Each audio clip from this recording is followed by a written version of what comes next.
May your love be pure like an eagle, wisdom be under every stone you turn. Let truth be key to freedom and bind you to the path that holds the light. We're the reason that the seven sins and teachings, each one can wait the other out. Life is two wolves, good and evil, who you feeding? Tell me, are you in or are you out? Oh, be honest and honor each other. Don't make a promise that you'll have to break. Have forgiveness when there's only hatred. Stand up for goodness sake. And may your mind be vast like the ocean. Salvage the lesson from each storm you survive, and let honesty lead you across the sea, forever keep you on the current that carries the light. And in this world that's growing older faster, humility will keep your spirit young. When you're looking far into the future, don't forget how far you've already come. Ooh.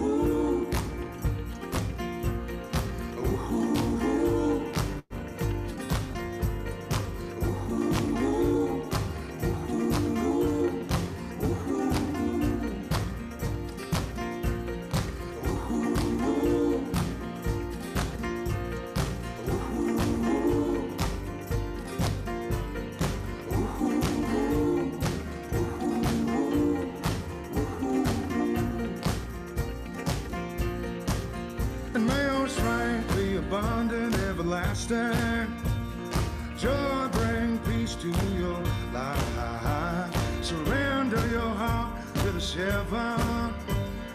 Keep to the path that holds the line. Let respect be the law by which you're driven. 'Cause respect, it gets earned, it ain't given. To our brothers and sisters born with two spirits, may you find the courage to reconcile. In this world that's growing older faster, humility will keep your spirit young. When you're looking far into the future, don't forget how far you've already come. Ooh.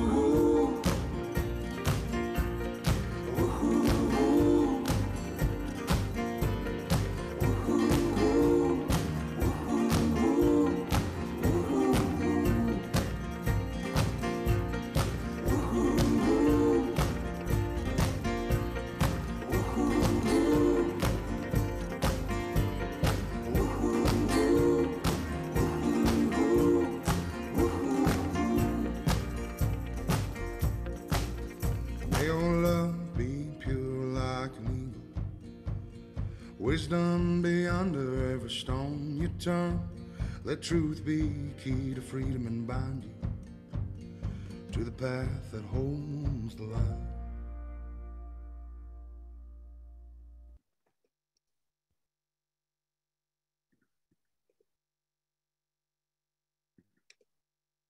Hello, everyone. Welcome to our session here today. We're here. This is the second open house that we've had for the draft regional growth plan for the Calgary Metropolitan Region. Thank you so much for joining us for this session. We know some folks were here with us last week as well. Lara shared in the chat box a link to, we went through all of the questions that we received, those we answered on the session, and then those that we didn't quite get to, and have some responses to those. So feel free to access that document to have a look at what was said from last week. Hopefully some of you have had a chance to poke around a bit on the engagement website. If not, we're going to give you some highlights, some key information here for the first half. We'll interject with some Q&A as well, and make this as interactive as we can in COVID times. We often get the question of, who's here and how many have registered. We had 80 people sign up. We've got just half of that right now, so I expect we'll get a few more to join us along the way too. I'm Anne Harding. I am the facilitator and public engagement support person for this process, working with HDR Calthorpe, and excited to be here today. And just want to acknowledge the gratitude that I feel for having been born and raised here in Treaty 7 territory, the home of the Blackfoot Confederacy of the Siksika, Kainai, and Piikani, the Stoney Nakoda Nations of the Bearspaw, Chiniki, and Wesley, and the Tsuut'ina Nation, as well as Métis Nation of Alberta Region 3. And just the gratitude that I feel having experienced the diversity of this land and this territory as I've been raised, and as I continue to raise my family here. So thank you for joining us. You should be able to see my screen right now with the slides that we have. I'll give you a bit of an overview for what we can expect for our next 90 minutes together. We'll just start with a bit of a getting to know each other. So I'm gonna talk a little bit more while hopefully we get a few more folks joining us so we can get a good sense of the perspectives that you're holding while we're here. We have Jordan Copping from the CMRB to provide an overview of the Calgary Metropolitan Region Board, where the organization has come from, how it's structured, and the purpose of the growth plan specifically and the scope of that. I'll share a bit about the public engagement that we've done to date. We have this is the third round of public engagement that's contributed to the development of the growth plan for the region. So we'll talk a bit about what we've heard through that. I know some of you participated through those earlier phases, and some of you are just coming to us new. And so we'll give you a bit of a recap on that. And then we'll really get into the meat of the growth plan and what's included in the draft plan. Talking about preferred place types and preferred growth areas, as well as we have some content focused for this session on employment and economic well-being. So speaking specifically to employment areas, that's a term that's used in the plan. So we'll hear a bit more about what's meant by that and how it relates to the framework that the plan provides, as well as economic well-being and how the plan contributes to that for the region. There's a few different ways for you to be able to participate. And I did want to let you know, I don't think I said as well that the meeting will be recorded.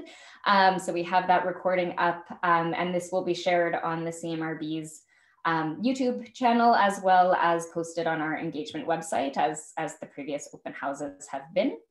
And I share that because we will have some opportunities for an open mic. So the opportunity where you can raise your hand if there's a question that you're wanting to reflect on or respond to share some of your perspectives that you hold. We'll have some opportunities for that. And I did just want to let folks know that, that we will be recording, and so that your name and voice will be part of that recording if you choose to participate in that way. In terms of what we're here to do. So we're here primarily to give you the information that you need so that you can have an informed participation and provide informed input to the engagement process. We are sadly in COVID times only online during this, and we know that's been a struggle for some. We also recognize that it means that you don't have to come and visit us at an open house in person, that you can attend this from the comfort of your home or work. But what that means is that we can't have a lot of that face-to-face exchange that we might be used to having. And so we know that people are coming here looking for information. We know some people are coming here having sort of made up their minds already about their thoughts. And we just are asking that we hold that respect for everybody's right and opportunity to be here to receive information, that we can disagree with each other. And we can agree that diversity of opinion is a good thing to have, and we can still be respectful of each other. So I say that because we know we have the chat box, which is what we're used to using in Zoom to have that exchange with one another, and just want to make sure that we encourage that be used respectfully and balanced use in the chat box with the conversation and listening and curiosity that you might have as well.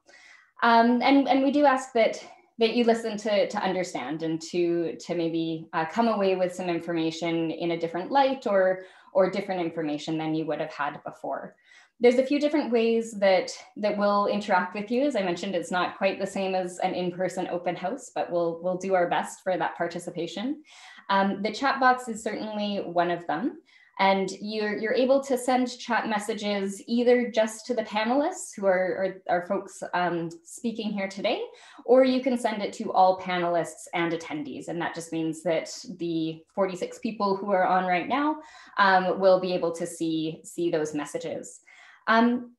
We are really hoping to get your questions, and that's our hope, is to direct the information and content and sort of where we go based on what you're most interested in hearing about. Your questions are really helpful for us to be able to do that. And so one of the functions in Zoom on the toolbar at the bottom is a Q&A box. And so that allows you both to ask questions as well as to, so we can answer them live. So we've got Jamie on the back end who will be there to answer some of those in the text box if she's able, or we can bring them into the conversation. And that's part of my role here today. And so you can also upvote, it's called, which is just like give a thumbs up to the questions that you most want to see answered. And that helps me, just as we're seeing a number of questions come through, to make sure that we do address the ones that are of most interest to folks on the call. And the last, I've already talked about that open mic opportunity, so I might do a call out for that. And we'll just ask you to use the raise hand function in Zoom, and then I'm able to open your microphone so that you can share your questions with us as well. Again, focusing on that opportunity for learning and respect that we're looking for in this exchange. So I think we'll start just with a couple of polls. We want to get to know you a little bit more in terms of who's here and what perspectives you hold with this session. So Lara, maybe we'll launch that first poll. And so you'll see a question pop up with 4 different answers in this case. And if you can click the answer that matches your response best in terms of which of the following best describes where you're from. Rural, urban, both rural and urban. We know many people in the region live in one area, work in another, spend time in another area. And so we recognize that many people hold multiple perspectives and identities within that.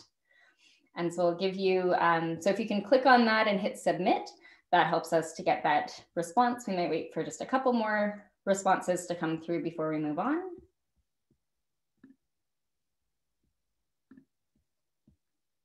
Okay, and we'll end that poll.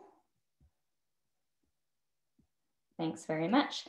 So a good spread. I think a good about 1/3, 1/3, 1/3 in terms of holding those views. So thanks so much for that. And we'll flip to the second poll that we have.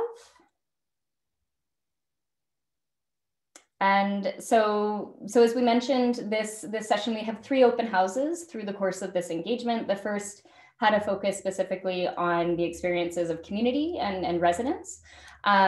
This session, we have content geared more towards the business community and sort of the economic concerns and opportunities. And Thursday evening of this week, we have a session focused more on environmental concerns and opportunities related to the growth plan. So pick as many of these as apply to you in terms of which of the following identities you hold related to the Calgary Metro Region, as a business owner, a resident, as an employee, a worker in the region, or somebody who identifies as being part of the business community. And so that, again, just helps us to understand who all is here. So we'll close that one off. Excellent. So 70% of people live here or consider themselves as residents, which is great. We also do have good representation here from the business community, from those who own businesses, who work here, live and work in the region, and are part of that community. So that's great. We're really looking forward to your questions that are specific to those interests, as well as any questions that you have. And I think we'll do the third, and then I'll move on after that, I think. Perfect. And so again, just with that economic focus, curious to get a bit of information around the economic sectors that you have experience with. Oh, and I just noticed a typo in my question, that you have experience with. There shouldn't be a D on the end of that. Apologies for those who like to go through with a fine-tooth comb and pick out those typos. I just noticed that.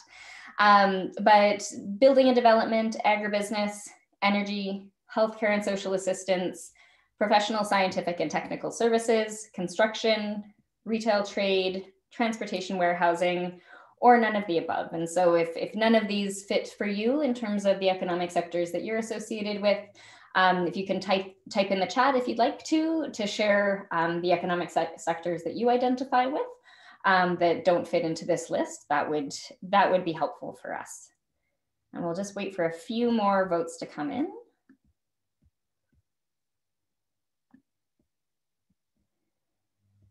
All right, so there, well, tourism, thank you so much.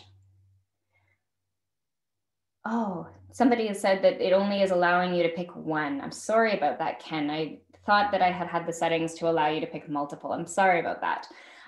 So people likely picked the primary industry that they're associated with, which in this case are building and development or professional, scientific and technical services. So apologies for that one not working for us. Okay, so I think enough of the polls. We'll come back to those later. That really just helps us get a sense of who's here and who's online. But before, yeah, so that's enough of me. I will turn it over. I'll ask Jordan Copping, the Chief Officer of the Calgary Metropolitan Region Board, to come online and walk through your presentation. Just give me 1 minute here.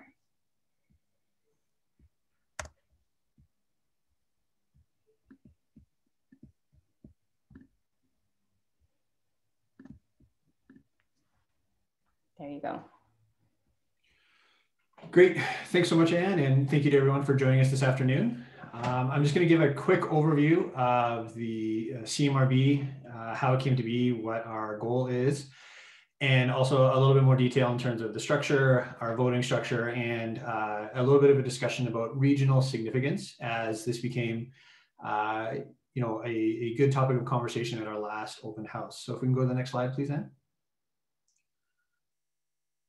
So growth management boards in Alberta, there's one here and there's one in Edmonton, the EMRB. The EMRB came into existence in 2008 and the CMRB came into existence in 2018. It is a creation of the provincial government and is a not-for-profit crown corporation that is comprised of 10 member municipalities. And the board of directors of this corporation is made up of an elected official from each of those 10 member municipalities. If we can go to the next slide, please. So you can see here who our members are. The 10 members, Airdrie, Calgary, Chestermere, Cochrane, High River, Okotoks, Foothills, Wheatland County, Strathmore, and Rocky View County. You can see it's just a portion of Wheatland County that you see outlined on the screen. Our region is very large and very diverse. There's more than 9,000 square kilometers in our region, and we have over 1.5 million people. You can go to the next slide, please. So a little bit about the board composition. So the board is created by the province. And as I already mentioned, the membership of that board is mandated in the regulation. However, the board has the discretion to create structures underneath of it as they see fit. And so for those of you who have been following along, we used to have 4 committees, a land use committee, a servicing committee, a governance committee, and an advocacy committee. However, about 1.5 years into the work of the board, we recognized that the work of the land use and the servicing committee was so intertwined that we chose to amalgamate those 2 committees into one because a lot of the issues that were being discussed in one were germane to the other and vice versa. We can go to the next slide, please. So I'd just like to go over the voting structure here a little because it has come up several times, as I mentioned before. So the CMRB regulation creates the voting model, and in effect, 2/3 of the members who represent 2/3 of the population must vote in favor of something. So in practice, what this means is 7 CMRB members, including Calgary, must vote in favor of something for it to pass. So this gives rise to the discussion around the Calgary veto. And so while it is true that Calgary can stop something from happening, they can, if they don't vote for a motion, it will not pass. Calgary can't make something happen. They need 6 other members of the region to vote along with them in order for a motion to pass. Go to the next slide, please. So in late December, or in late 2018, about December 2018, after CMRB had finished drafting the interim growth plan, we started to look at future, and we started to look at what the board would like to focus on and what areas were important to them. And through a couple of days of visioning work, we came up with these focus areas. And it is through these areas that the growth plan is being developed, and kind of the lens in terms of how do policy areas for each of these outlined topics come to be. So we can move on to the next slide, please. So the growth and servicing plans enact the vision and the priorities of the board, and we kind of went through those with the focus areas before. Originally, they were supposed to be delivered to the minister no later than December 31st, 2020, as outlined in the regulation. However, we have been granted an extension to June 1st, 2021, due to the pandemic disruption. The board had originally asked for an extension in June of 2020 of 4 months. The minister at that time, in October of 2020, granted an extension of 2 months. The board then set to work with the consultant and worked really hard to meet that deadline. However, in about late January, it became evident that meeting that deadline would not be in the best interest of the region, as there were several, I would say, streams of work that were taking a little bit longer than were anticipated. And also the board became very interested in having another round of public engagement, as we are doing now. So with that, we asked for an extension to June 1st, which the minister had granted us. And it is to that deadline that we're working right now, looking to submit the plan no later than June the 1st. The regulation dictates what must be in the growth plan. However, it is up to the board how we meet those regulated requirements. And it's just important to note that the growth plan must be reviewed every 10 years and the servicing plan must be reviewed every 5. We'll go on to the next slide, please. Here is just a list of the types of policies that the growth plan must include. So we have to plan corridors for recreation, transportation, energy, transmission, utilities, and transit. We need a policy identifying and how to address environmentally sensitive areas. There's coordination of infrastructure planning and development amongst the municipalities, how new settlement areas and intensification of existing settlement areas will be addressed, how to conserve agricultural lands, and then how we're going to implement the growth plan. The servicing plan is a little bit different. If we can go to the next slide, please, Anne. In that the only must that is contained in the servicing plan is that it must support the growth plan. After that, how it supports the growth plan is very much up to the board. As you can see here, there's a list of issues that may be included in the servicing plan. However, the board decided to really focus on transportation, including regional transit, water, wastewater, and stormwater, and recreation. Solid waste and emergency services are really critical and important to the board. However, the board felt that at this time, they would like to focus on those 3 areas I identified, and that they will be revisiting the others as we move forward. Next slide, please. I'd like to touch on regional significance, mainly because it's very germane to today's topic, and also because it really speaks to how we as CMRB administration have been working. We're a relatively small organization. There's 5 staff members. And anytime we encounter a topic, our questions are, is it regional in nature? And is there something we can do to assist our members in addressing that topic? So when it comes to the growth plan, we have a question of regional significance and essentially what needs to be reviewed by the board.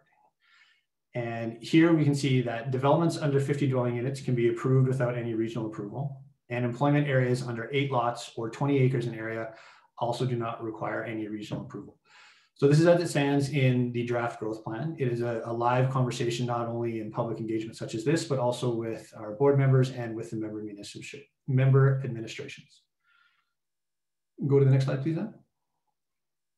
So with that, thank you so much for your time. We look forward to hearing your questions and your comments as Jonathan and Steve walk you through the growth plan. But don't go anywhere yet. I've got some questions for you now. You bet. Perfect. So question, will the CMRB be able to create new taxes? No. Okay, thanks for that. And so a question on the committees. So why would there not be an economic development committee at this point in time? So really great question. And I think it's important to note that the board is incredibly interested in economic development. However, the province mandated that we draft a growth plan, which is obviously what we're here engaging with the public on. And that level of work is pretty high in order to be able to draft the growth plan. The growth plan is not a economic development plan. And as Steve and Jonathan will walk us through here in a little bit, the economic development of the plan is there to facilitate economic development in the region from a land use and planning perspective. Now, as we get past June 1st and the board finalizes its work on the growth plan and we submit it to the province, I have no doubt that the board will direct us as administration to look at regional economic development and the best way to support that on the go forward. Awesome, thanks for that.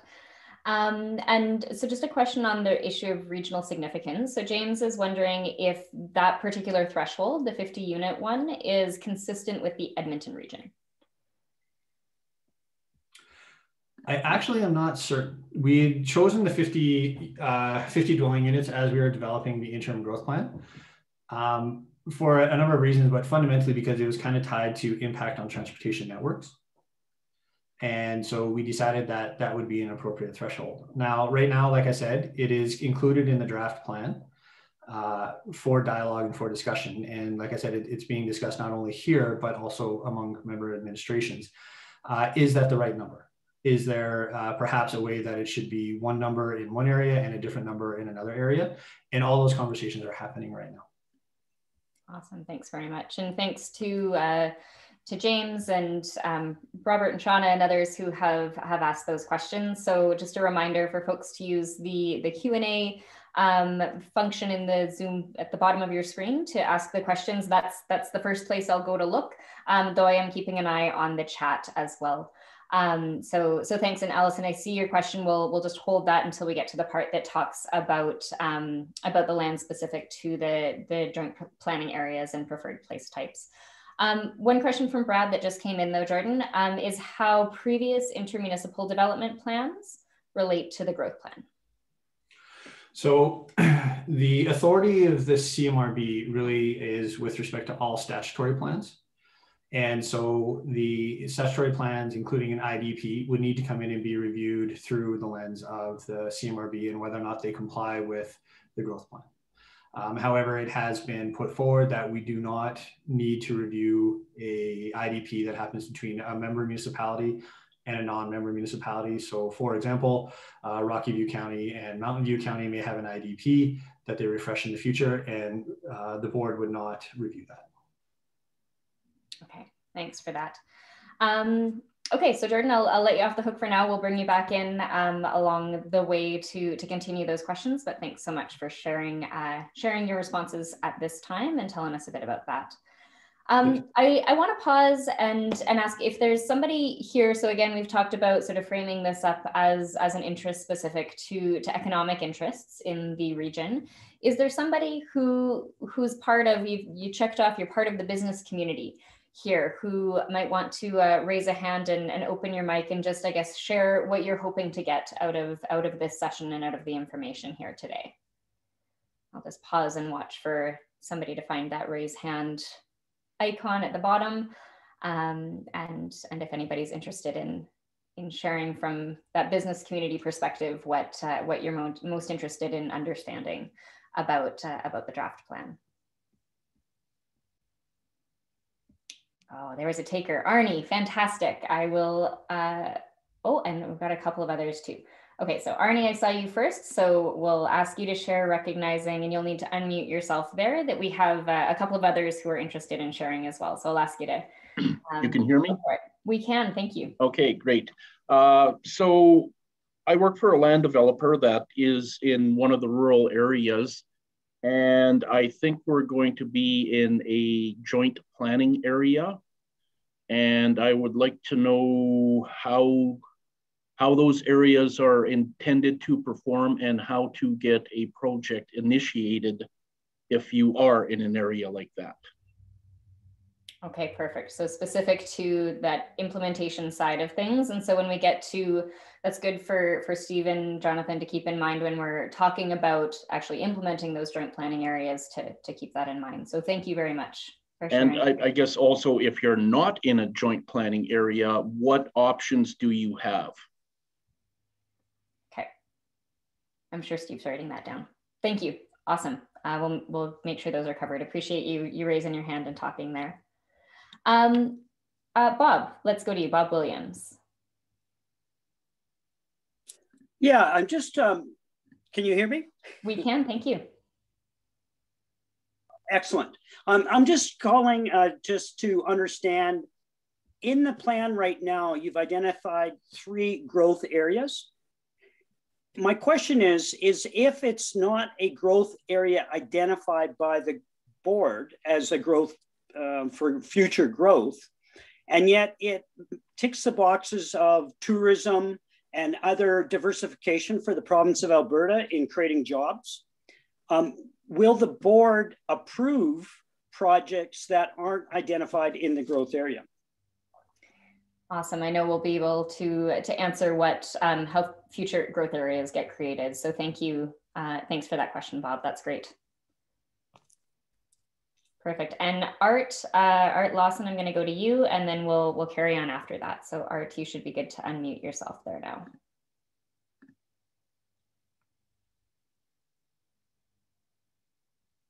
And so Art, you'll need to unmute so that we can hear you.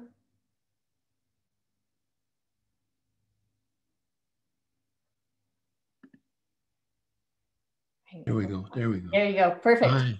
Okay, sorry about that. Yeah, there's a couple of things. One was, as I read through the plan, it talked quite a bit about sort of the structure of different sectors, but it didn't get into workforce.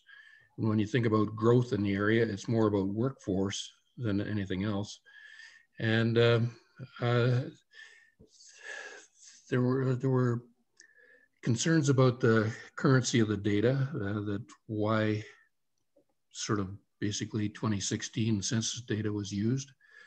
And the other thing is looking at, it didn't seem to get into the self-employed, and yet the very small self-employed make up a significant part of the economy in the region. And just wondering, is that going to be addressed somewhere else? Awesome.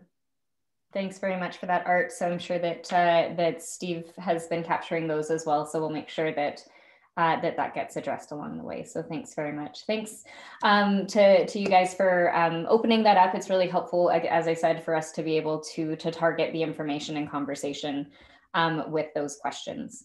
So I'm going to speak a bit rather quickly about the public engagement that has been done to date.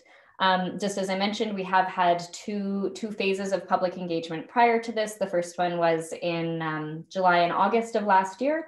The second one was in November. Each of those were where the plan came from. So the choices that are made in the draft plan that you have in front of you were very much informed by the direction that we heard from community members in those first 2 phases of engagement. That hit over 5,000 people coming to us from the region on the website. And again, we recognize the limitations of the online engagement, as well as the opportunities of that engagement in terms of accessibility, and recognizing the limitations and I guess opportunities that COVID has pushed us to find as well. Just a bit of sharing about what we look for in terms of engagement participation. We know that there are the 10 municipalities in the region with diverse population sizes. And so what we were looking for is this input that we're receiving reflective of the distribution of people and feelings by a population perspective in the region. And also, are we getting diverse views? Like, we expect people to not agree in this space, but we also expected to find some common values, and things like sustainable growth were items that came out. And I'll share with you just a few of the summaries of what we heard. And certainly the full reports with all of the exact comments received are available on the website. But we heard these common themes, and this is what has led us to make some of the choices that have been made in the draft plan, making sure that there is choice, that there is a diversity of options, while also recognizing the interest in regional planning of being intentional about how we grow. There was an interest in increasing density specifically in urban areas. And also to, as some folks have shared already on the call, that you work with the development community, like just give me some guidelines and tell me sort of what those boundaries are and how we work within those. And there is interest in that certainly that came out as well. And certainly as we talked about like the economic development of the region, and as Jordan talked about, that's definitely an interest of the board as a next step, sort of moving beyond the specifics of the growth plan. In the second phase, which was when we came up with a proposed approach, we said, like, here's what we're thinking, here's the proposed scenario of how we might approach growth. There was really strong support to minimize land consumption. The words sprawl was used quite often in terms of saying, let's stop doing that, both in an urban and rural context.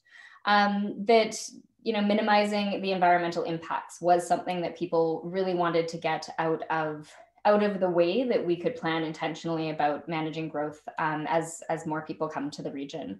And certainly that again, value of diversity, of maintaining rural character and having lots of green spaces within urban settings, and having those different experiences, recognizing that there are those differences within the region. And so we want a growth plan that can be intentional about planning for more sustainable development, while also not making it just a one-size-fits-all cookie-cutter approach. So certainly that's the input that has led us to make the choices that we've made in the growth plan. There was a question that came through asking if First Nations had been invited to participate in this process. Yes, certainly there's been outreach and connection made with Tsuut'ina and Stoney Nakoda nations, which are within the boundaries of the CMR, as well as meeting with Siksika Nation Council, which is just adjacent to the region. And so those communities have shared what their interests are and how they would like to engage with the CMR on an ongoing basis. There's a recognition that that's a long-term relationship to be developed. And so, for example, economic development, there are different nations having different interests in that. So when the board gets to those conversations, that will turn into a more active conversation with and interest and opportunity with those nations based on their unique interests and experiences. So thank you for that question that's come in as well. Okay, and so in terms of, this is just sort of the preface for what we heard, for Jonathan to take us more into hearing about what the proposed approach is that there are preferred place types that are named, and Jonathan will talk a bit more about what those are, as well as preferred growth areas. And so that's, again, that more intentional planning about where growth happens. And you've heard some questions that have come about, well, what does that mean in terms of implementation? But Jonathan, just before I bring you on, Lara, I'd like to launch one more poll that we have, just to understand if people are coming to us having participated in this process previously, or sort of what your level of involvement has been so far. And there's a few options, and I hope I actually picked the ability for you to vote for more than one if that applies to you. But just wondering how you've engaged with this so far. So did you participate in phase 1 or in phase 2? Of engagement? Have you had a look at the website, at the FAQs? Were you with us last week for the open house that we had on March 30th? Have you contributed the survey, and that's supposed to be, or contributed to a discussion forum? So we have the discussion forums on the website where you can go back and forth and sort of respond to each other the way you would in conversation if we were able to meet in person. Or that you haven't, that this is really your first time engaging with the draft plan. So just looking to get a bit of a sense of where folks are at in terms of your level of engagement so far with the process. So I'll wait for maybe another 2 or 3 folks to respond. Okay, and Lara, we can share that back. With a bit of a spread. So we have about a third of folks online who were part of those original processes in phase 1 and 2, and half of you were here to hear this spiel on Thursday. So so we will try not to repeat ourselves too much while also making sure that we cover the basics of the information. And Lara, what I might get you to do again is in the chat to talk about the, or to post the Q&A responses. If we do have half of our attendees here who were here on Thursday, we've actually gone through every question that we received and made sure that we have an answer for that. And so there's, Lara will post a document to that just to make sure that you do get the information that you're looking for out of this process. So I think that takes it away from me and over to Jonathan, and we'll get you to introduce yourself because I don't think people have met you yet. All right, thanks, Anne. Can you hear me all right? You're good, yeah. Excellent. That darn mute button that everyone's being bugged about these days. So I'm Jonathan Schmidt. I'm a land use planner, policy writer with the HDRC team. I live in Okotoks, and I've been involved in the Calgary region in land development and public planning projects for the past approximately 8 years. And so I'm privileged to be part of the HDRC team on this project. So I'll just go into a bit of the details on the draft plan. We'll start with the goals, and as Anne mentioned, these goals stem from both public engagement and extensive engagement with the CMRB board members and committees, as well as the administration from the municipalities, which is termed the TAG groups, and there are various participants there. And so these goals focus, number one goal is on a balanced way to grow and a variety of land uses. And so we'll explain a little bit more what we mean variety. It doesn't mean everything everywhere, but it does mean a spectrum of development opportunities. Goal number two is really, I think, the crux of the plan, which is focused on reducing the amount of land consumed and the amount of resources consumed from development. Goal number three is being fiscally sustainable, and that also includes the efficiency of regional servicing. We have a pretty big region, and servicing it efficiently and cost effectively is very important. Next. So I won't go into too much here because there's a lot of background which you can read about within the draft plan, and I do encourage everyone to do that. The devil is in the details, as they say, and this is just a high-level overview. And so the consultant team led by regional planning expert Peter Calthorpe and the team at HDRC undertook a number of regional scenarios that focused on how the region grows over time for the next 1 million people. So it wasn't a question of whether we grow by 500,000 or whether we grow by 250,000.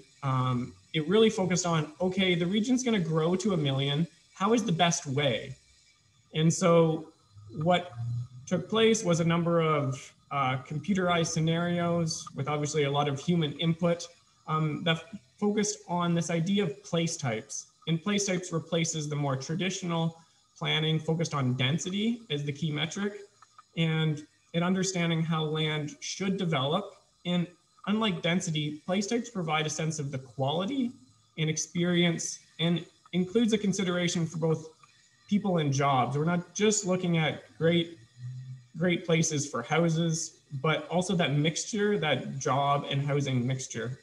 The proposed approach applies a core belief that successful places, whether neighborhoods, towns, urban areas, or metropolitan regions, must be diverse in uses and users and must be scaled to the pedestrian and human interaction and must be environmentally sustainable. Next. So the result of the scenario showed the many benefits of moving the region towards what we call these preferred place types. So these are mixed use centers, master plan communities, employment areas, and transit-oriented development areas. And so this graphic shown here shows the many benefits of moving towards those preferred place types over your typical subdivision, single-use subdivision, which we call now the residential community place type. But in a lot of the previous graphics was called the subdivision place type. And so you'll see VMT, which is vehicle miles traveled per household, which is the top. You see the benefits of moving towards those mixed use or master plan place types. And subsequently through the list here, you see the benefits of moving towards those preferred place types. Go next. So here's just a few examples of just visuals of what those preferred place types look like. The key is that walkability, that mixture of people and jobs. And a focus too is on infill and redevelopment using servicing existing resources, underdeveloped land. And while it's not extensively talked about in the plan, it is definitely encouraged within the plan for member municipalities to focus on infill and redevelopment within the preferred areas. Next. So these are just a few examples of what these preferred place types would be within the region. So we have examples of what infill and redevelopment is, master plan communities, and mixed use and transit-oriented development.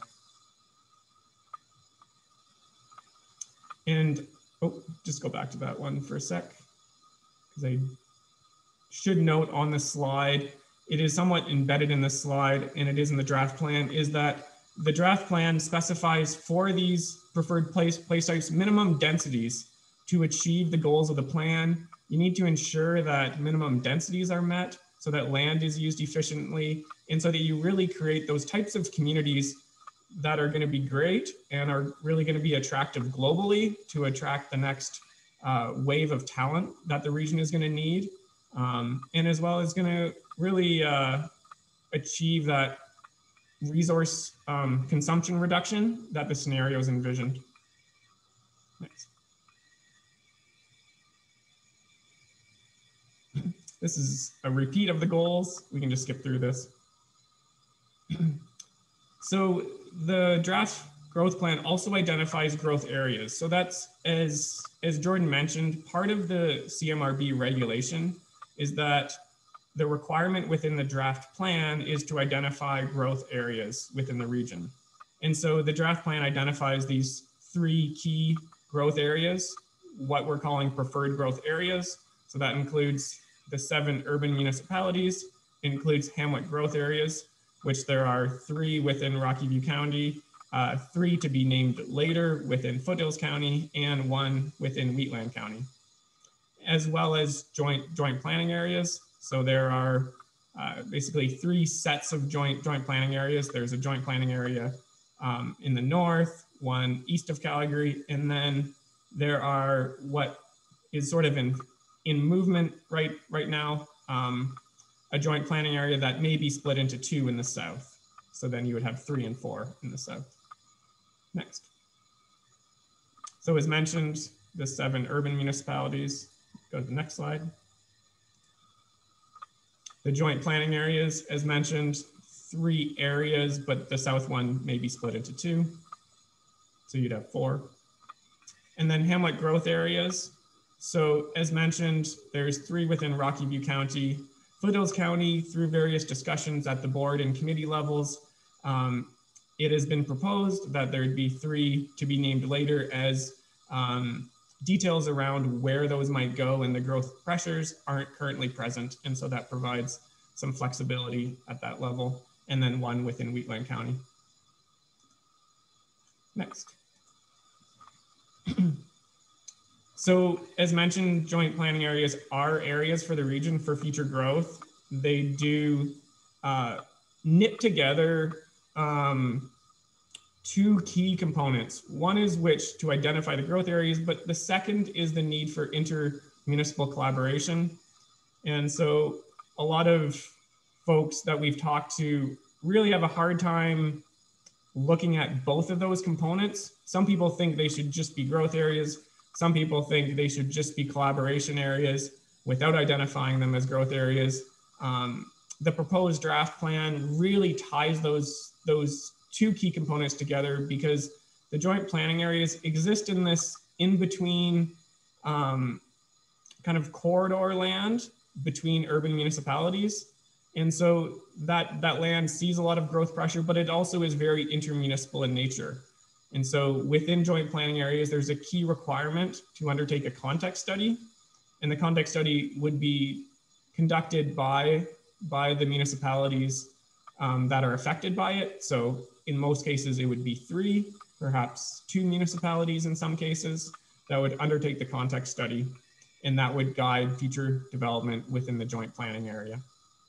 And the board can create new joint planning areas as they see fit and as need arises. However, as mentioned before, the draft plan does identify enough land to accommodate the next million. So additional land is not required according to analysis.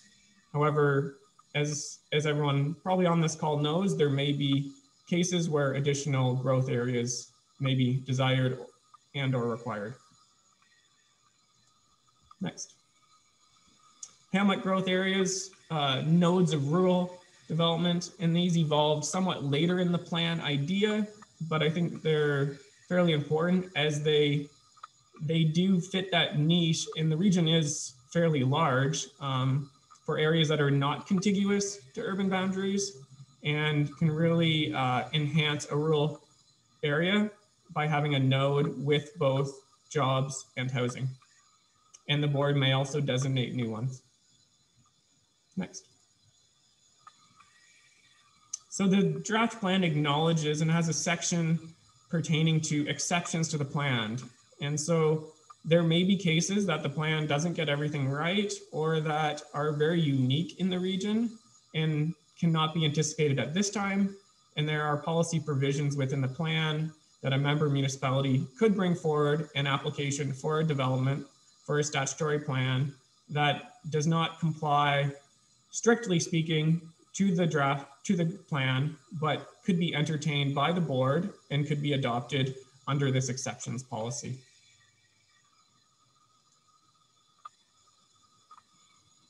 And now I'll pass off to Stephen. Pause there, and because we've got a number of questions that have come through, but I'll put my video on, and maybe Steve, I'll ask you to pop your video on too, in case these help you sort of segue into the next component. So just pausing on Hamlet growth areas, for example. So Ben's asked if 3 is a magic number for that, and so why foothills would get a prescribed number without defining sort of exactly where they are. So if you can talk a bit about that, whoever. Jonathan, you can take that one, I think. Sure. I think in terms of land area, the MD of Foothills and Rocky View County are similar land area. So that was one sense that they would have a similar number of hamlets. Also, part of the work of HDRC and the growth plan was to undertake those scenarios and look at growth allocation over time. And so the 3 hamlet growth areas do align with the future anticipated needs of both counties. And so that was the sense of, are we allocating enough growth for the member municipalities? And statistically, based on the projections, it was felt yes. Okay, thanks for that. And so there's a lot of questions around this idea of what if I'm not in a preferred growth area? Like, what options do we have for lands that are outside of the JPAs or HGAs?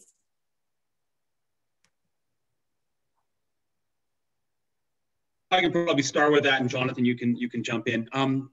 Yeah, to start with, and as we move into the next section, economic well-being, I can answer this more fully. We've got a table that shows certainly around employment in particular.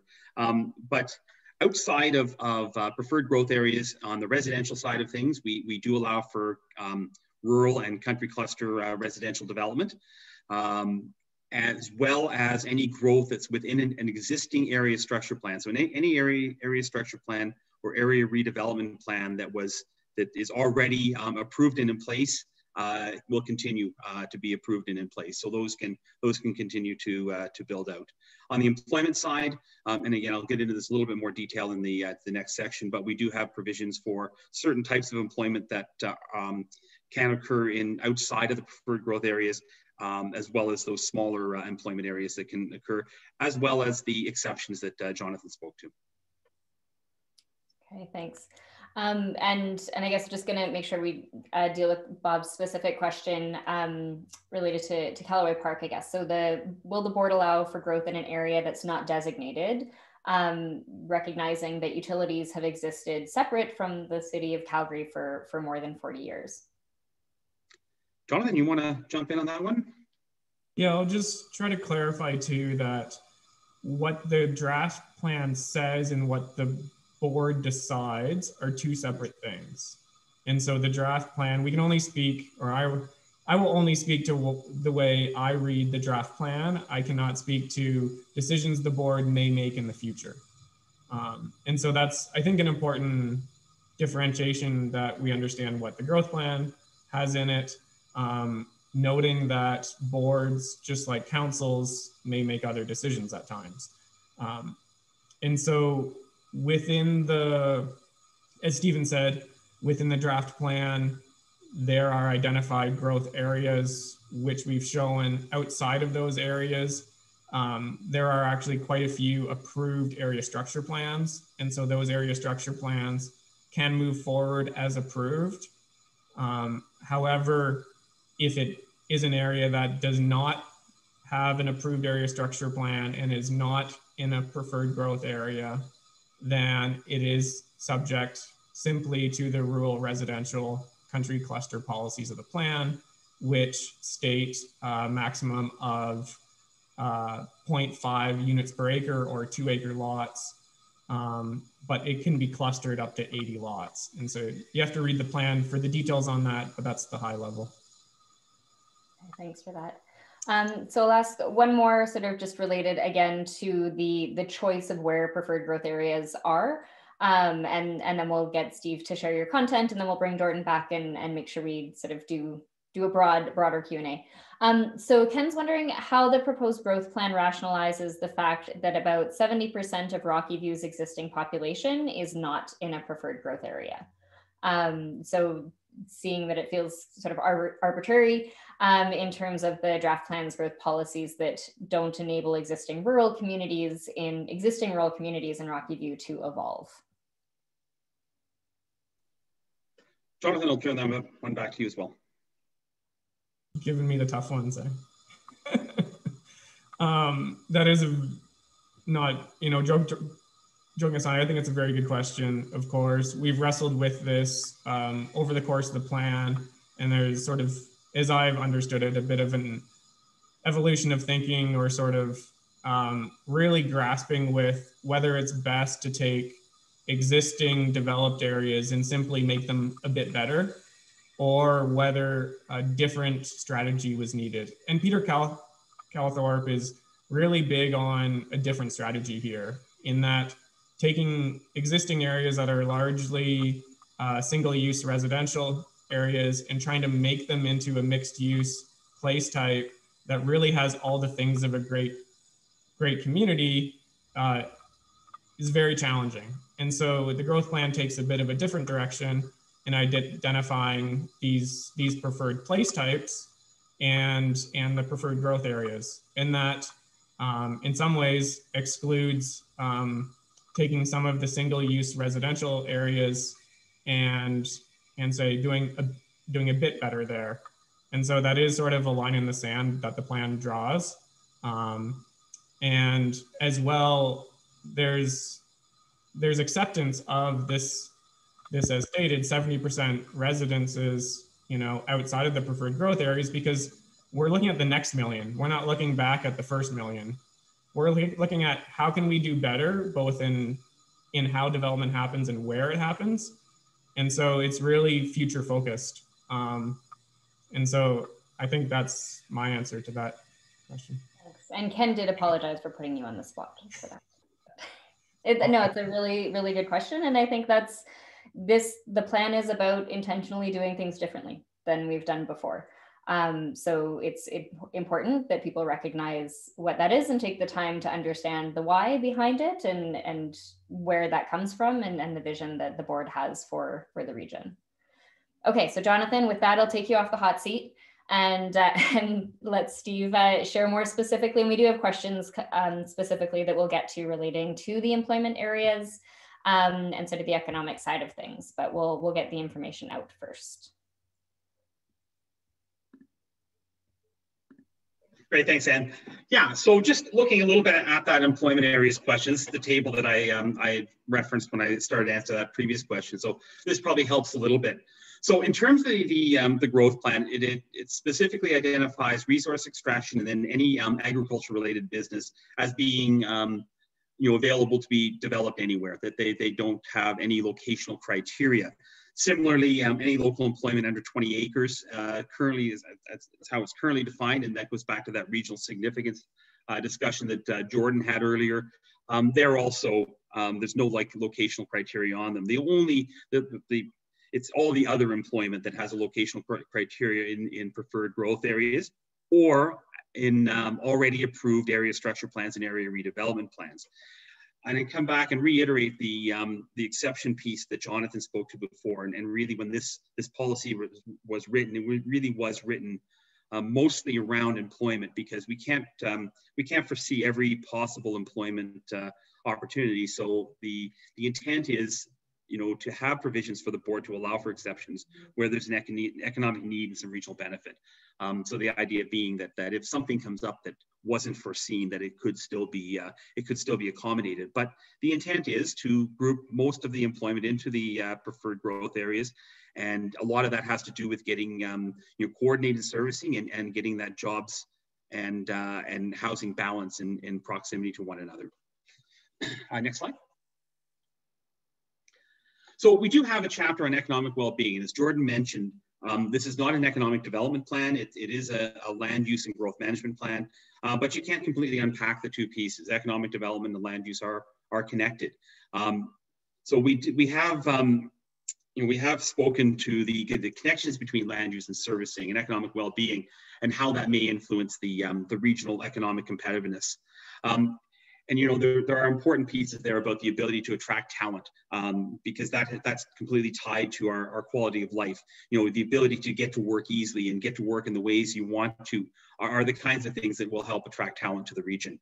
But also making sure we have a sufficient supply of employment land that has appropriate access to markets, that has good access to highways, good access to rail and that sort of thing to help get goods to market. And both of those things will help support economic growth. So in the economic, next slide, please. So in our economic well-being, we've got two primary goals, and these are goals not for the growth plan per se, but actually for the Calgary Metropolitan Region. But we've used them to help guide our growth plan. So one of them that is the CMR, the Calgary Metropolitan Region, is a globally recognized economy. We're attracting the brightest and best. We have a variety of economic sectors, help support a high quality of life, and that the region has a strong unified approach to regional economic growth. Next slide. So, speaking specifically to that second point around, the unified approach, one of the recommendations in the growth plan is that the region undertake a coordinated regional approach to economic development. And this goes back to what Jordan was referring to early on, that, after the growth plan is completed, there's lots more to be done. And one of those things is very likely that the board will, they've got a very big interest in economic development. It's a good chance that that will be one of the next, upcoming steps. Within the actual policies, there's a few things that are written in the plan. Requirements for municipal development plans to identify how and where economic growth will be accommodated for the next 10 to 15 years. Again, around that idea to make sure that we have land set aside to support economic growth, and we do know that the preferred growth areas have more than enough land to support the growth for the up to the next million people and the next 500,000-ish jobs that come with that. That the MDPs or municipal development plans should be identifying how employment can be concentrated so they can be served by transit now or in the future. You know, again, this is a long-term plan, not a plan necessarily for next year. Want to make sure the regional transportation planning is supports economic well-being. Is the two of them go together. You know, transportation access is important, an important component of supporting economic growth, and also that municipal development plans support elements of the agricultural economy. And there's a number of policies that specifically address the agricultural economy. There was a question that came up before around the workforce and, you know, the importance of people being, you know, those who are self-employed and that sort of thing. We will say the employment forecasts did look at the range of you know, types of jobs and that sort of thing, and that report is available on the CMRB's website. And there's some good information in there around you know, around what the expected you know, expected employment needs will be over the next few decades. With that, I think just next slide. I think we're into questions again. Anne, back to you. Awesome, thank you. So we'll keep you here, and we'll invite Jordan and Jonathan to come back on. We've got sort of a number of questions here. If we need to pop those slides on again, we can. And I will invite, so we'll deal with some of the questions we've received, and then we have some time for folks to raise your hand who would like to open mic and ask more specific or direct questions that we have here, but we'll address some of these right now. So Steve, I'm going to direct this one to you. How the plan addresses the development of regional commercial centers in rural municipalities. So the definition of employment area indicates the employment areas don't actually include regional commercial development. Yeah, so a regional commercial development, the intent is that that type of land use would occur as part of one of the preferred place types. So whether it's a mixed use center or a master plan community, that your shopping needs should be accommodated within those. So close to larger concentrations of people. So, and again, they would be in the preferred growth areas, which in the rural areas would mean joint planning areas and hamlets. So what we don't want is a standalone regional shopping center just happening out in the middle of anywhere. It should be concentrated in an area where we have servicing and where we have people nearby. So that again, that proximity of where people live and where people do their day-to-day activities are close together. So yeah, so in the rural areas, it would be joint planning areas and hamlet growth areas. Okay, thanks a lot. And so, Jonathan, you want to add to that? Yeah, I believe there was some typos in an earlier version that specifically called out those regional centers. The latest version clarifies that. So just if everyone looks at the latest version, because I know there was some discussion on that weeks ago. So sounds good. And so I guess then maybe this is a Jordan or Steve piece, is how the regional plan impacts existing area structure plans with respect to future residential development. Yeah, I may actually let Jonathan take part of this, but I'll start off by saying, as we mentioned before, the area structure plan, existing area structure plans and area redevelopment plans are carried through. They are not, aren't required to be changed to comply.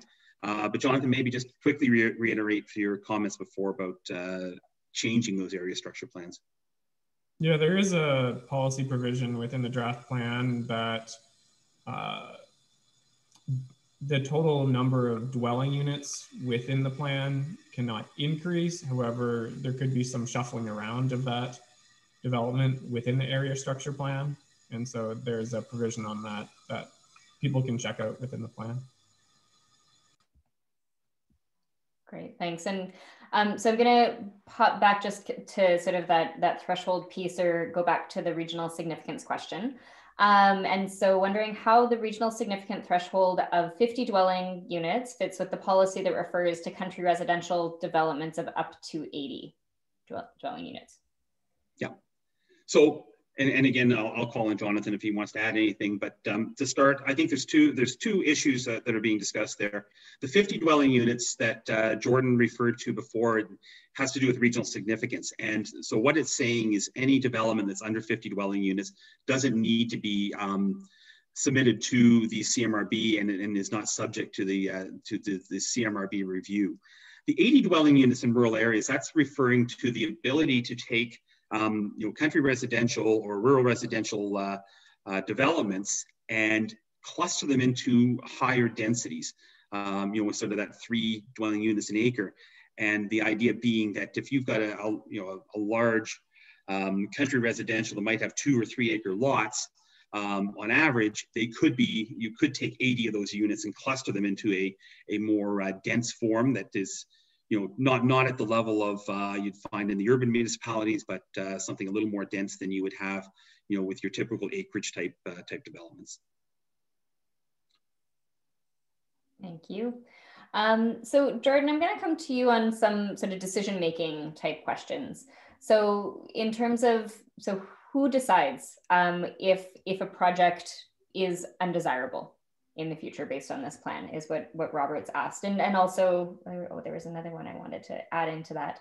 It might have been answered. Do you have an answer to that one? Sure, I'll take a poke at it. I'm not sure I fully understand the question, but I'll attempt. So effectively, what the growth plan is doing is bringing the 10 members of the CMRB together to agree on how the region is going to develop as we go forward.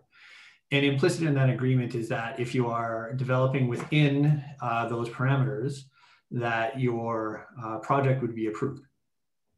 So in terms of, if I've got a hamlet growth area and it meets all the requirements that statutory plan is going to go into said hamlet growth area, then the understanding is that it would be approved by the board.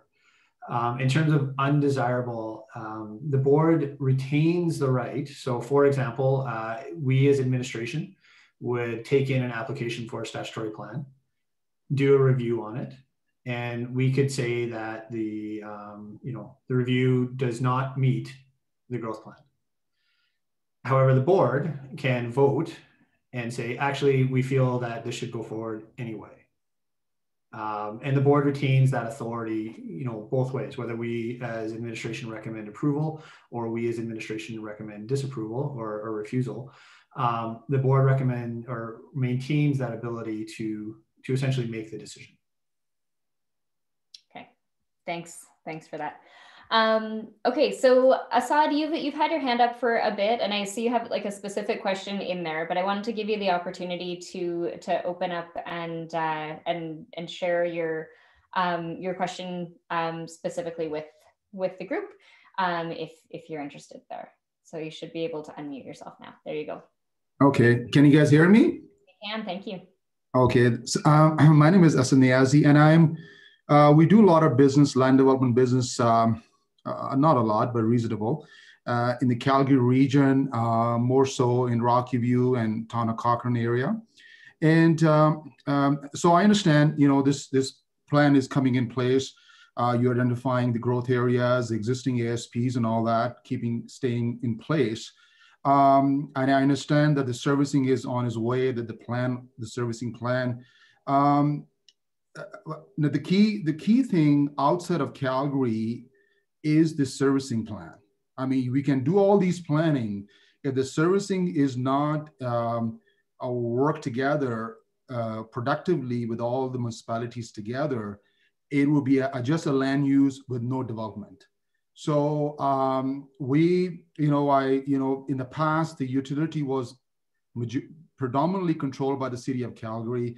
And then they had a certain veto power in terms of how much density they allowed outside of the Calgary. So these are the issues which I see, and I'm just curious how this plan prevents that thing happening.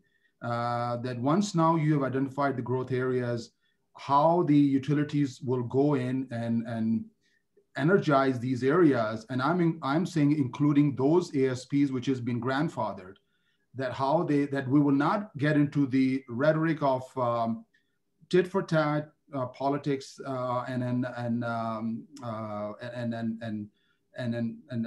one municipality is dictating a control on the density and those kind of things. Because if that doesn't happen, then this will be just a plan and it will be a moratorium actually. Thank you. Thanks very much for that, Assad. Probably send that one to Jordan, I think, around the decision-making piece. Thanks for the question, Sad, and thanks, Anne. So the servicing plan, which was discussed at the last Land Use and Servicing Committee, is really focused on, as I mentioned at the start, it must support the growth plan. And so there's two pieces that are currently contained within the servicing plan. And the first is that focusing on what is the best way, depending on the criteria, to service the priority growth areas. So the urban municipalities, hamlet growth areas, and the joint planning areas. And then following on that is looking at what sense does it make in terms of regional servicing plans. And so those two need to work together. And as I kind of mentioned before, our region is incredibly large, 9,000 square kilometers. And so we kind of need to focus on kind of the priority areas that are going to grow in terms of kind of getting the best bang for our buck in how we're going to service those areas. Okay, thanks so much for that. Okay, let's shift sort of back to the economic development and sort of economic prosperity of the region, and there's two questions I'm going to blend here. So Karen's asked specifically, given that the plan creates restrictions in general, sort of designating where growth goes, is there a concern that costs increase and timing of approvals might increase and that business might just choose to go elsewhere? So how does the plan propose or support attracting business? And then a question we had coming in ahead of time is that many people have heard from leaders in their community that the plan doesn't allow for all parts of the region to share in the economic benefit or locally direct how development happens. So if you can speak to sort of the connection between the growth plan and economic development within the region. And maybe also to some of those fears or the concerns that are out there about how this might actually restrict economic development. So I'll start with the first piece, and then I think for the second part of that question, the second question in there, I think Jonathan or Jordan are probably the best. But in terms of how costs are, will this increase costs? In fact, when you concentrate growth and when you have some direction around growth, you should actually be reducing costs, not increasing costs, because you can then develop your services far more efficiently. It takes less servicing to infrastructure to service the smaller area when you are more compact with it and when it is directed. The other side of it is when you have some direction around where growth occurs, and particularly these joint planning areas where we're also saying that there is a need for a context study and for the municipalities to work together, it gives more certainty to the development community about where servicing for future growth is going to occur. So I think it comes back to the previous questions around servicing, but it also allows for that collaboration to occur between them. Jonathan, did you have anything else you wanted to add on that? I think you summarized it fairly well. I think there is new economic research that great communities attract great people. And as mentioned, this question of how do you attract the next workforce or the right workforce, and in terms of the tools available when creating a growth plan, which is focused on land use largely in this case, that creating great communities is an economic driver because the global workforce is mobile, and being able to attract those folks to the Calgary region is going to be really important in the coming years and decades to that next million. I think on the timelines, I wouldn't mind jumping in on that, and so under the current process that we have, the interim regional evaluation framework, the timeline is that from the time a municipality submits their statutory plan, we have 5 days to determine that it's complete. Once we've determined that it's complete, there's 25 business days for us to issue our recommendation. And then subsequent to that, there's 28 calendar days for member municipalities to either to form write in with a challenge to that recommendation if we've recommended approval. Under the REF, as we are moving forward to implement the growth plan, we as administration have shaved 5 days off the time for us to give our recommendation. and also shaved 7 days off the time for member municipalities to review our recommendation.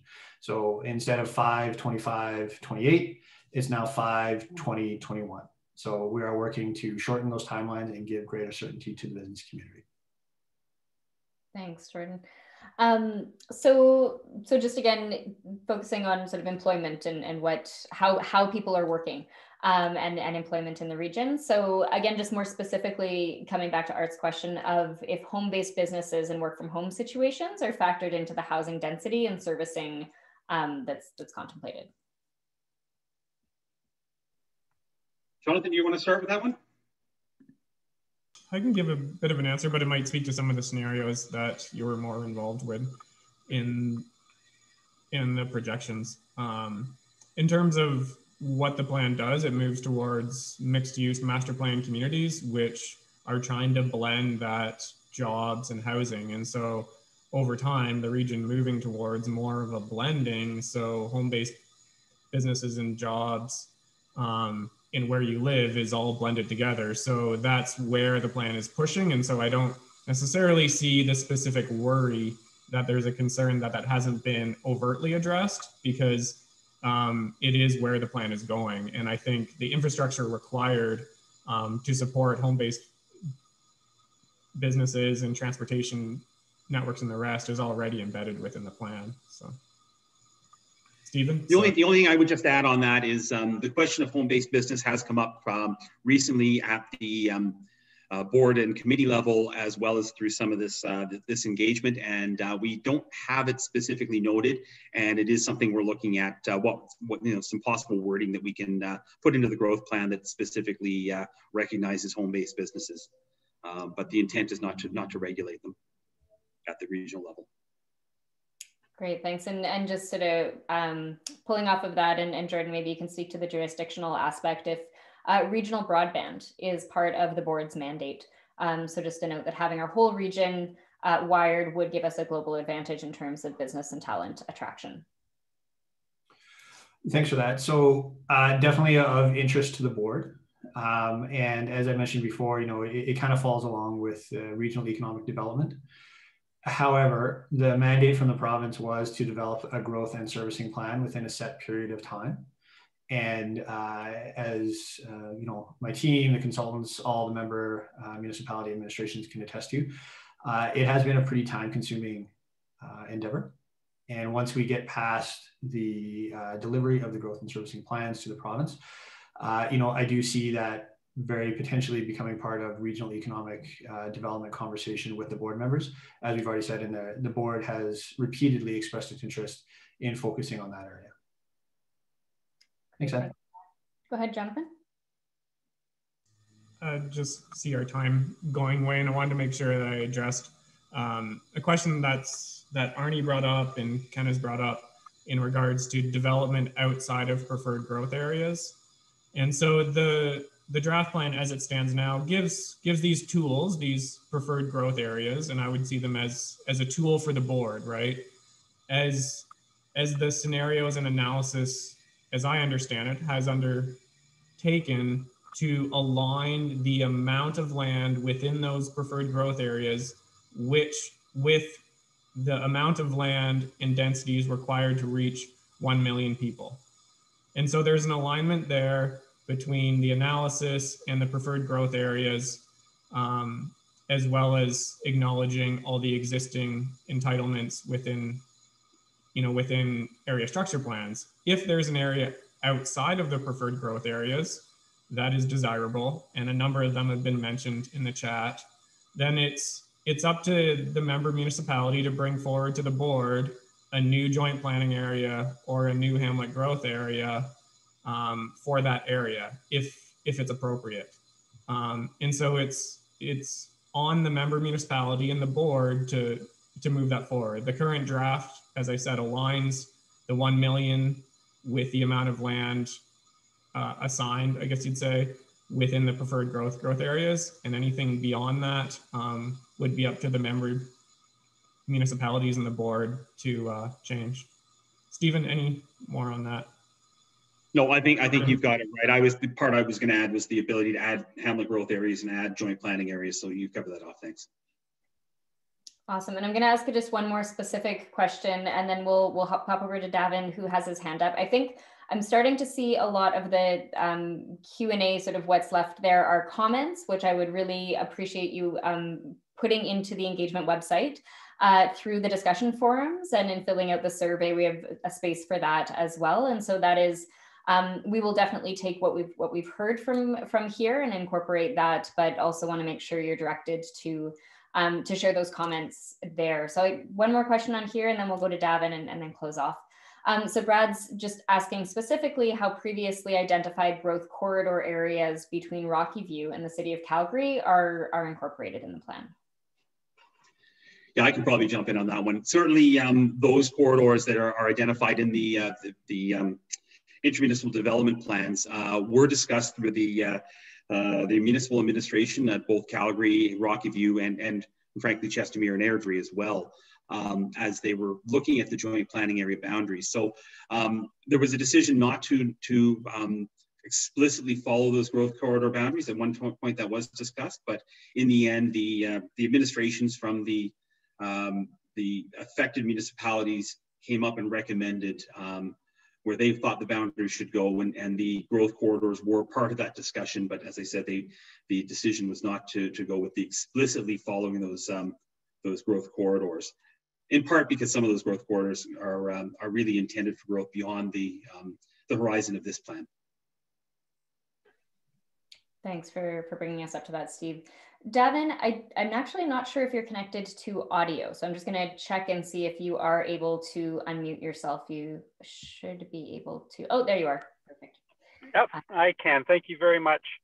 Noting that the growth plan draft that I've seen reflects area structure plans and other statutory plans as of a couple of years ago, but not it doesn't reflect those plans that have passed in the interim. And I'm particularly concerned about Springbank and the Highway 1 corridor, because, you know, Rocky View has invested most of a decade in updating plans for that area.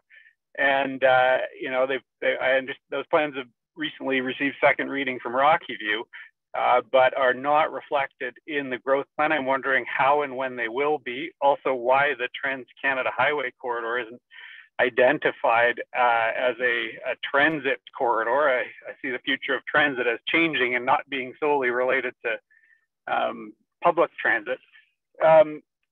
And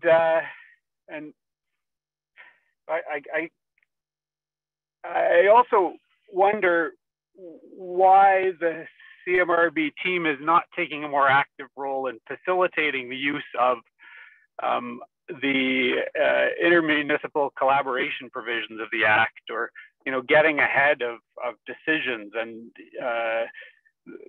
I'm concerned that the history of relationships between municipalities may compromise the future of approvals.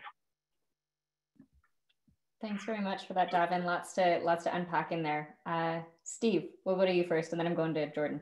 Yeah, I was going to say I can take on the first piece of this. Yeah, so the regulation requires that any area structure plan or area redevelopment plan that was in effect as of January 1st, 2018 remains in effect. The plan will also reflect any area structure plans and area redevelopment plans that came into effect as part of the interim growth plan will also remain in effect. So that is actually written into the policy. But you know, that's you know, so it's anything that was in place as of the adoption of this plan will remain in effect in terms of area structure plans and area redevelopment plans. I'll let Jordan take on the other pieces. Sure, happy to do so. And I think part of it here is we are a regional organization, and we're taking that look from the regional perspective. And so sometimes when you look down at, you know, certain intermunicipal works, those are very specific and very localized, versus from the regional perspective, maybe change in terms of how we look at things. In terms of facilitating intermunicipal collaboration, you know, CMRB, that is really our goal from day one. At times that collaboration and that spirit of working together is high. At other times, it's not as high. You know, we have 10 member municipalities that have 10 differing viewpoints on topics. And so sometimes our conversations become, you know, not as collaborative, but they are respectful. And as we are moving forward, we're looking to move, you know, more into how we can work together, and having a clear, I would say, field of play can sometimes really help that. Thanks, Ed. Thanks for that, Jordan. So thank you very much. Please don't go and run away just yet. I would love for you to fill out just a couple more polls so that we know if this was helpful for you and how to adjust in the future. So Lara will get those up here, just in terms of if this was helpful for your learning. So we offer this opportunity, hopefully, to give you some more information, and thanks to those who have reflected that that you got something out of it. So that was what it was first and foremost here to do. To inform. You might not have liked what you heard, but hopefully you got a bit more clarity out of it. So we'll give a couple more seconds for folks to let us know if this was helpful in giving you some of the learning that you were looking for. And we'll close that one off. Perfect, thanks very much. So we hit the mark for some, and maybe not at the specific levels that you're looking for, but offered you that opportunity, which is great. The second last poll we'll ask is if you felt this was a helpful way to participate. Again, we talked about it's difficult when we can't have those open houses and those places to just back and forth and have the informal conversations. Thank you to those who did do the hand raise or ask the questions and share in that way. It becomes really helpful for us to be able to make this a valuable session for you in terms of your ability to get the information that you're looking for, and again, to target that. So hopefully this was able to. We'll give another second or two for folks to let us know if this met your expectations for being able to participate. And we'll close that out. And the last one, so again, we hit the mark for most folks, so thanks for that. We're glad to be able to do that. And then finally, our last question is what you'll do next, is if you'll engage. There's a ton of really great comments from your perspectives, informed by your experiences, that we'd love for you to share, especially in the discussion forum. So if you've already responded to the survey online, we only want you to do that once, but certainly the discussion forum part of the website, we would love to see a lot of back and forth, people challenging ideas, sharing ideas, different perspectives. That gives you the opportunity to hear from each other. This is the plan for the whole region. And so being able to know what our neighbors are thinking or wondering about is a great opportunity. So we'll close this poll down. And know that a third of you have filled out that survey. Hopefully you'll come back and post something in one of the discussion forums. There is one specifically dedicated to the economic opportunities of the plan or concerns. And so would really encourage you to take some of the comments that you've shared here and make sure those show up in the discussion forum as well. So on behalf of the CMRB, thank you so much. And Sean, I totally understand that this timing might be difficult based on the data of when people have been engaging. Midday is when most people are engaging with the process. So that's how we made the decision to host it now. But we do have an evening session coming up at 7 p.m. on Thursday. So for people who are not able to make the time during the day, we do have that opportunity coming up. So would encourage folks to RSVP for that session as well. So thanks for raising that. We tried to have a few different options based on when people have engaged. So thank you with that. And I hope you have a wonderful rest of your day. I'm sure we'll see some of you on Thursday night.